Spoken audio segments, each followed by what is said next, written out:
Bonjour à tous, bienvenue sur Sensation. Si vous nous rejoignez, notre invité aujourd'hui est Frédéric Zetoun pour les 1 an de son album J'aimerais, sorti le 28 mai dernier. Bonjour Frédéric. Salut Mathis, ça va bien? Ça va très bien, merci. On vous connaît comme parolier et chroniqueur musical chez France Télévisions, Frédéric, mais vous êtes également interprète. 2 ans après Duo solitaire, vous avez sorti l'album J'aimerais, du coup, au travers de 12 titres, et vous évoquez votre parcours et vos expériences. Pour revenir un petit peu sur cet album, comment vous le décririez? Cet album, il ressemble à la vie. C'est des chansons parfois drôles, des chansons souvent dans l'émotion, rire, émotion, la vie, quoi. La vie, c'est vraiment ce que j'avais envie de dire. Vous savez, un album, c'est une photo prise à un temps T de votre état. Et ben voilà, cet album reflète exactement ce que je ressens aujourd'hui au moment où je vous parle. C'est peut-être, bon, moi j'ai commencé tard à chanter, j'ai surtout écrit pour les autres. Je fais un peu ma vie à l'envers. Je commence là où certaines personnes partent à la retraite. Cet album, c'est peut-être l'album qui me ressemble le plus. C'est-à-dire qu'il y a vraiment... Alors, on dit souvent ça fait un peu comme ça, le mec qui s'écoute parler, mais c'est vrai. Pour le coup, ayant la chance de m'exprimer au travers de la voix d'autres interprètes, j'ai vraiment voulu, en essayant de chanter moi-même, garder des thèmes qui m'étaient vraiment chers et dont je me disais que quelqu'un d'autre ne pourrait pas les chanter, quoi. Donc c'est vraiment un truc extrêmement personnel, extrêmement introspectif. Et ce qui m'étonne, c'est que souvent, en allant chercher au plus profond de soi-même des choses, on s'aperçoit qu'on rencontre aussi les autres. Donc je pensais que c'était extrêmement introspectif et peut-être un petit peu égocentré. Finalement, je m'aperçois par les réactions que cet album suscite depuis qu'il est sorti, donc depuis quelques mois, je m'aperçois qu'il touche les gens et ça me fait vraiment plaisir. Vous l'avez dit, un album, ça reflète une photo à un instant T. Votre état actuel, quel est-il, cet état actuellement? Exactement ce qui est dans l'album, c'est-à-dire des grands moments d'émotion et des grands moments de je ne vais pas dire de fou rire, mais oui, de jouissance de la vie. Vous savez, moi j'arrive à un moment où je crois on va vraiment à l'essentiel.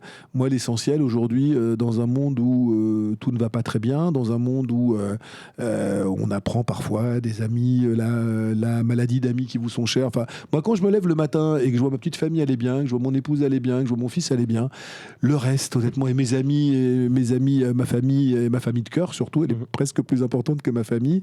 Bah, quand je vois que tout ce petit monde va bien, je suis vraiment heureux. Se satisfaire du nécessaire, finalement?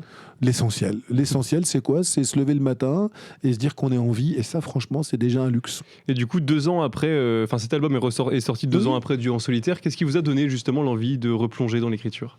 Vous savez, moi, à l'écriture, je replonge pas. Je suis plongé tout le temps. Écrire, pour moi, c'est comme faire du sport. D'ailleurs, j'écris plus que je ne fais de sport. C'est vraiment, c'est mon oxygène. J'arrive à m'exprimer avec des mots, mais je m'exprime plus en écrivant. Honnêtement, les périodes où je n'écris pas, je me sens comme en surpoids, comme un mec qui aurait pas fait ce qu'il doit faire, quoi. Je suis de mauvaise humeur, je suis pas bien. L'écriture, c'est vraiment... Alors après, je garde pas tout. Sur 10 pages, il y en a 9 à mettre à la poubelle. Mais ça fait partie vraiment d'une discipline quotidienne, presque. Dans cet album, vous avez été accompagné par plusieurs de vos amis, Oui. donc notamment Yves Duteil, Michel Fugain, Gérard Capaldi. Oui. Pourquoi, pour vous, c'était important de les emmener avec vous dans ce projet? Parce qu'il est important de s'entourer des gens qu'on aime. Gérard Capaldi, c'est lui qui réalise mes albums depuis maintenant que je chante. C'est plus qu'un ami, c'est un frangin. C'est quelqu'un qui a du recul, on se connaît par cœur. Je sais ce qu'il ne me dit pas et il sait ce que je ne dis pas. On se connaît vraiment, on est vraiment amis. Et à chaque fois, sur chaque album, le défi, c'est d'essayer de trouver des sons un peu nouveaux. Encore une fois, moi, vous le savez très bien, autant j'ai eu une vraie réussite en tant qu'auteur pour les autres, en tant qu'interprète, mais j'assume totalement ce statut d'artiste en développement à 60 ballets. Moi, ça me dérange pas du tout. On peut être en développement à cet âge-là. Moi, c'est encore assez confidentiel. Enfin, le public vient de plus en plus. Donc, c'est vrai que tant qu'à chanter, vu que j'avais déjà eu le plaisir d'être chanté par les autres et de pouvoir gagner ma vie comme ça, et tant qu'à chanter, autant essayer de trouver des choses un peu singulières, de dire ce que les autres ne disent pas. Et Gérard Capaldi m'aide beaucoup dans l'esthétique musicale de l'album à trouver quelque chose qui me qui me ressemble et qui soit le plus singulier possible. Dans cet album, il y a un titre, une chanson qui a le même titre, du coup, J'aimerais, et qui est aussi une chanson où vous partagez un message dedans pour l'avenir, un avenir que vous espérez plus léger, plus doux peut-être pour les plus jeunes. J'aimerais, vous savez, c'est la liste de tous ces vœux qu'on fait en se disant, en étant un soir un petit peu comme ça de romantisme, où vous laissez aller une forme de lyrisme. Effectivement, on aimerait que la Terre soit un peu plus ronde et que les enfoirés soient un peu moins nombreux. Mais bon, on sait très bien que dans tous ces j'aimerais, il y a pratiquement aucune chance pour que ces vœux soient exaucés, mais il semblerait que la parole soit créatrice et que déjà, rien que le fait de le chanter et de dire ça, on laisse une petite chance à ces vœux d'être exaucés. Donc voilà, c'est juste, je me fais aucune illusion. C'est pas la liste de mes envies, c'est la liste de mes souhaits. Ce même titre, il a été partagé par la secrétaire d'État en charge des personnes en situation de handicap, Sophie Cluzel.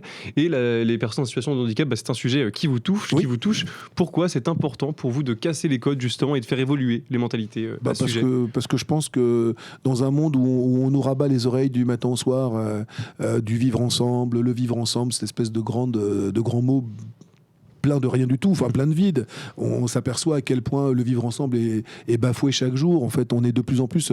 Je me souviens d'une conversation avec une artiste dont je tairai le nom pendant le confinement qui me disait « Tu verras, après le confinement, quand ce monde aura été si mal, on sera tous solidaires, il va y avoir une prise de conscience. » Mais attendez, une prise de conscience, mais mes genoux, quoi, en étant poli. Il n'y a eu aucune prise de conscience. Je pense que les gens sont encore plus égoïstes qu'avant et encore plus égocentrés qu'avant. Et donc, effectivement, quand on n'est pas dans la norme, quand on n'est pas dans le profil classique, bah oui, c'est un petit peu plus compliqué. Et je trouve que le monde aujourd'hui n'est pas fait pour tout le monde.